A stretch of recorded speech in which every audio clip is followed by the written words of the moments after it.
اگر کوئی کہتا ہے میں پرستار ہوں تو آج کے بعد بدلے اپنے آپ کو، نہ کہیں کہ میں پرستار ہوں.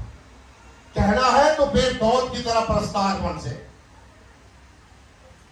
میرے عزیزوں، دود جب سول کو ناپاک روح تنگ کرتی تو لکھا ہے کہ دود کو سول پیغام بھیجتا، کہتا کہ یسی کے بیٹے دود کو بلائیں، جب وہ دعا کرے گا تو مجھے سکون پہنچے گا.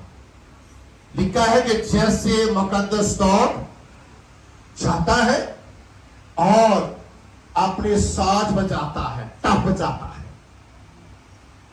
تو جیسے پرستش کرتا ہے، لکھا ہے کہ سول کو سکون ملنا شروع ہو جاتا تھا، اس کے اندر سے ناپاک روح نکل جاتی تھی.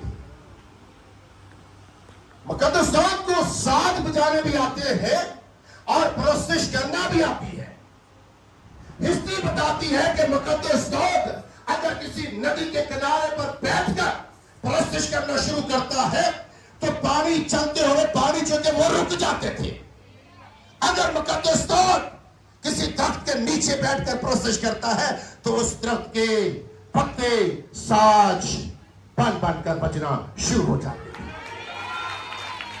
دود کا خدا کے ساتھ ایک ایسا رابطہ ہے، ایسا ریلیشن ہے کہ جو کہتا ہے وہ ہونا شروع ہو جاتا ہے.